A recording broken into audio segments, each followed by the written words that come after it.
It's actually Brutale on the PS4. This is a research stream of a game that I sampled a couple of days ago. But we're going to document how I try to make sense of the first bit of the game. Yeah, I'm just starting over. We're going to create a new game save, why not? Let's delete one. Yeah, I'm not going to play that one. We're going to start from the beginning anyway.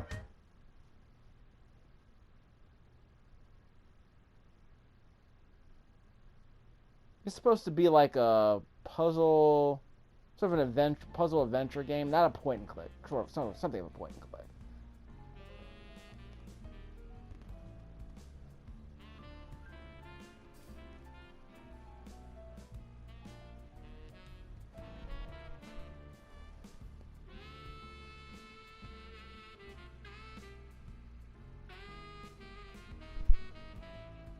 Yeah, this game actually came with a full color manual when I bought it from GameStop. Where is that?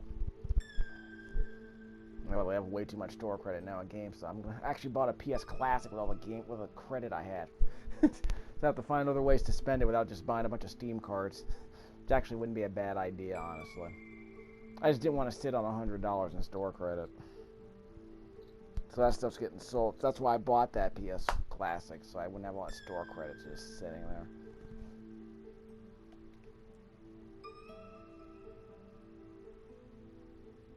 She's not skin. I think she's flesh and bones, actually. I'm trying to remember. Yeah, she has. There's a picture of her in the manual. I think she's all flesh and bones. No skin.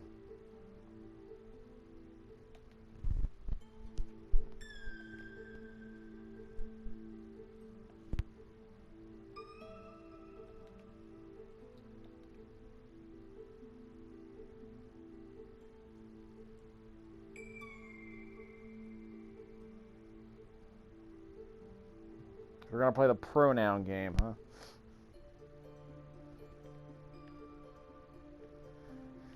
Get up. You have to get on up so you can get down. Open the door. Look through the keyhole with the square button. I will schwank, and I'm not lying. Look around with the left stick. You can see the icons that show characters might be out of your field of view. I let go of the square button. Okay. Again, I'm not going to play optimally at first. I'm just going to kind of practice.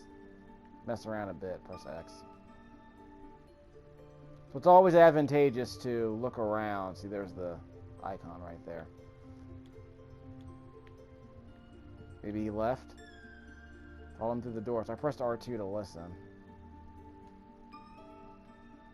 Can't go through that door, so I have to go through this door.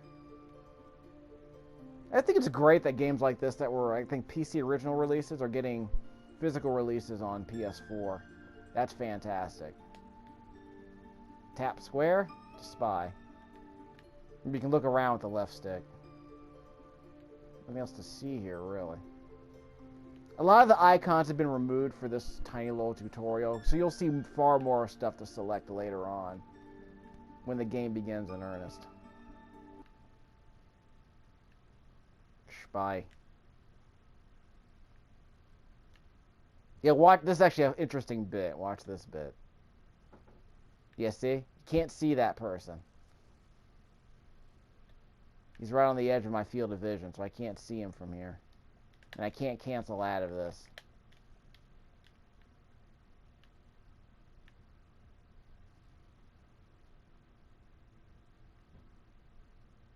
Because you're Doctor Strange looking at the alternate timelines, huh?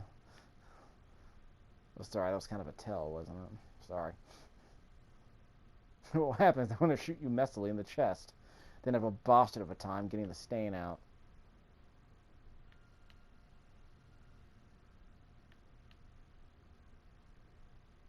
Don't worry, this part here is supposed to happen. He is coming. Again, the pronoun game. Yeah, he'll never think to look in the wardrobe, and he the sign of the cross there, which I think is amusing. Nice little touch. Yeah, these hyper hyperencephalic. What's the name? What's the word for people with big heads? These big-headed doofuses here. They look like they're basically what? 2 heads high, I want to say. It makes superhuman. What's that show? Superhero Squad. They look normally proportioned. That show apparently had the characters were 4 heads high, according to artist Will Mugino. He of Exo Squad fame. Let's see. That was a deep cut. It probably wouldn't seem very meaningful at all. But again, the point matters that all these characters have big heads that are practically the entire size of their body.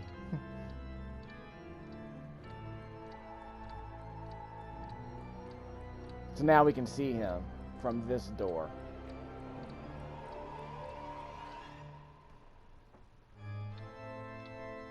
Okay. So remember, I can't leave this scene. So this is all unskippable, but it's important to the story, obviously.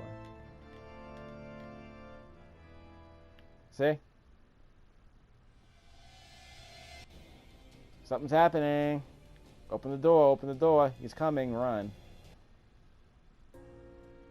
Be calm. You were not seen. He is not chasing you. Look back through the door. Spy. See? You didn't see me at all.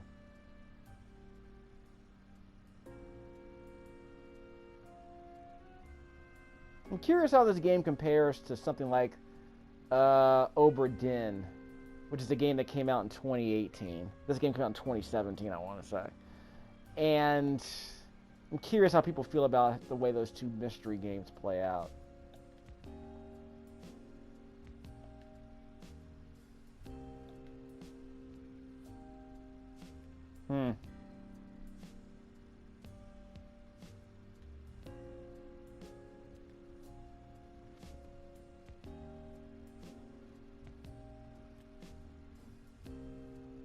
Check inventory for details in the broken pocket watch.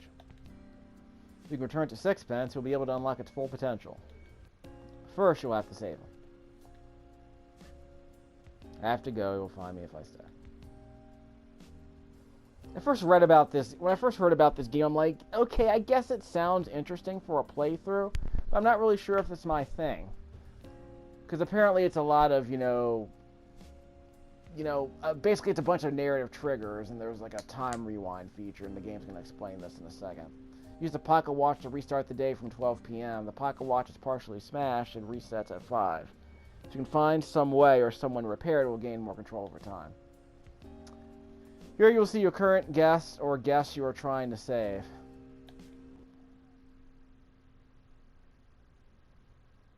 She bled out, I guess. Bled out of the room. Meh. Like I said, this one's a weird one.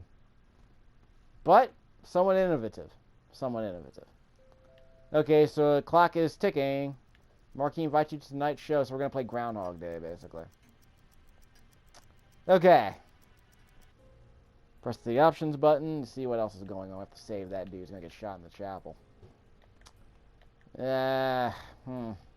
Tutorials. Broken pocket watch. Since the day started, we'll come back to this in just a second.